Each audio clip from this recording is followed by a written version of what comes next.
Yes, mutele tukwaliza kwenye ndalo mulungi yekumira ku podcast akatimba k'ebyemizannyo twatuze tukwe ebyemizannyo nga bitambula mu ggwanga Uganda, Africa ne Bulaya naye okusingira ddala tutunulira nnyo Premier League. Premier League erimuko teams ziringa 3 tokability weri Manchester City, Manchester United ne club ya Liverpool. Liverpool sasa zino tugitunulira esinga omuntu seba ali mu kifo ekyokubiri points ziri 7.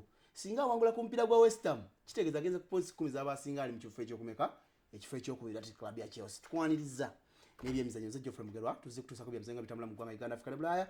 Series kamu podcast ndine muganda wange kakubuzeeko tweyongereyo n'ebyemizannyo. Yes, amanya nze Niyonzima Road nga tuukedde akatimba k'ebyemizannyo podcast. Yes, download the Salt Media app, search in vodcast akatimba k'ebyemizannyo. Wonna wooli ekusangawo, oli mu motoka, oli waka. It's a short topic analysis nga tuukedde mostly Premier League tokability nga wakugambye eriku Manchester United, Ruben Amorim, Liverpool ne Manchester City. Era wenyini wetwagala okwogera ku Manchester City nti Rodin Manchester City revanse gia twagikkiriza nkira kedda mabega byesamba tubitegeera. Everton yamugasi nga tumaze okulaba goal ewedde emirimu ya Bernardo Silva nawagana okuwaga nti oboolya bina agenda maaso.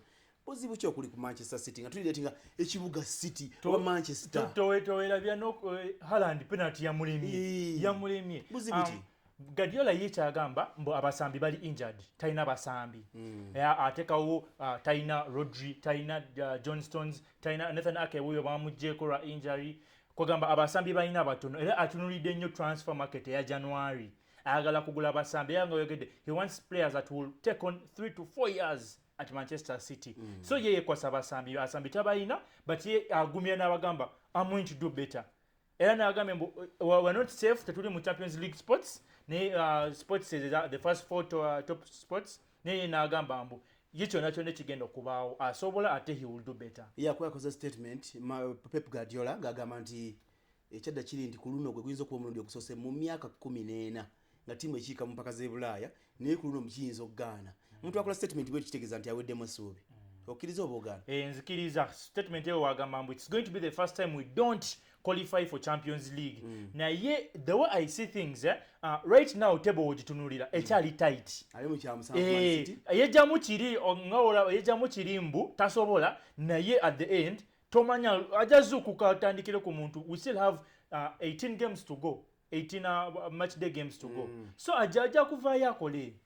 Yeah. Okay, kale club ya Manchester City byesaba bikutuka simanyi system of play mu tennis yakwe soba yesibye ku kimu because ina Rodri not mind individual player yenga yenti asawe kusamba ekiche nikiyitawo because protecting anyo bana bagenda massa bagaba ompira that is Bernardo Silva oba Kevin De Bruyne ne Gundogan kati balina omuntu asamba ekyo abaliwo ba John Stones abakalikanga obukanisa ojjukira ndoze bisera ya ngabuteka mu 6 nga mukanikao yali defender nga mukubisa CDM exactly ndoze tulize tulabe Manchester City chene ekola n'ekimeke okubera bana abasooka niwo kyaliwo ko chance yamanyi nti teams za Premier League zikyatopinze performance ku Bulaya.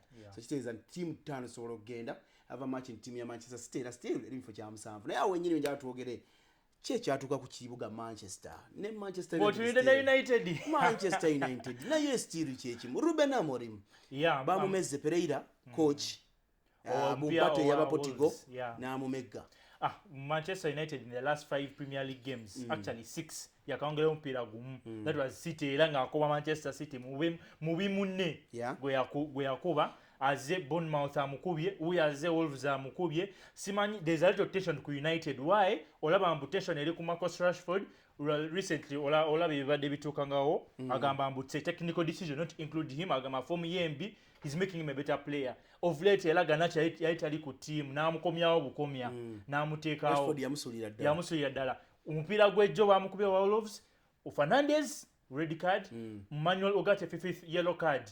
He will miss the next game against Newcastle.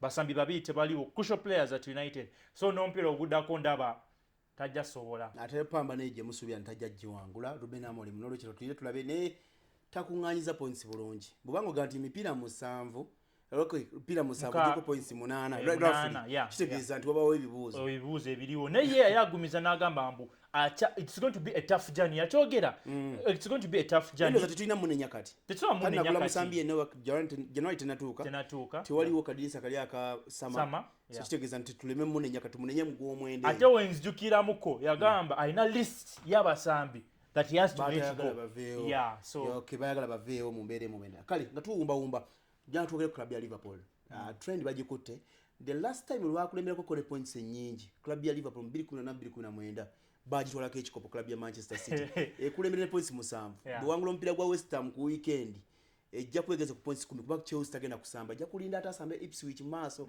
simanyi nga tuli rating awo olowooza Liverpool banazzaako ekigere kuba gundi agambi Ancelotti bagenda kusigala ng'emitwe giri waggulu ate bakakkane Liverpool ngenda kutumya mbu Liverpool mu Premier League sawa zino yakulembedde tuni aina ne pressure ya Champions League mbu era yakulembedde yakutte ekisooka so yaiseo ogenda waddako so ngenda kutunulira mbu right now kyatunulira keeping players fit not having injuries kwa obo ina injuries abasambi obolaba you want to win games without players so sawa zino kyatunulide wagamba heads up agamba players should be fit players should be with the right mindset of winning kire cha tutunda ku basambi Van Dijk Alexander-Arnold ne Salah contract zaabwe ziggwako ekyativuddeko era tunulide season eno what is on ayagala kikopo first season in Premier League ayagala kikopo gyava yala awangudde kikopo najja eno so Ancelotti kyaliko kyonna pressure yaliko but he has been winning games week in week out nga awangula buli mupiira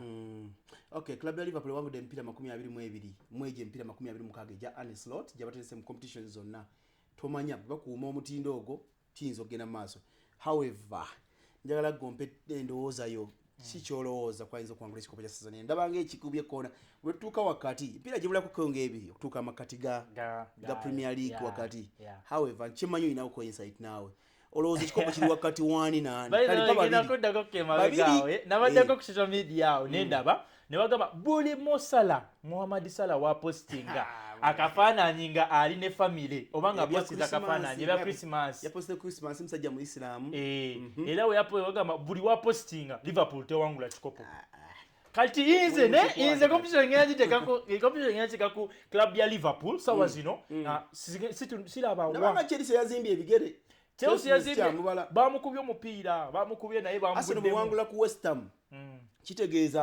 abamugjeeyo kati competition ngina ziwa 3 clubs right now nani ngina tunena ku form 1 Liverpool 2 club ya Arsenal 3 club ya Chelsea kwentunie ekikopo kiwadani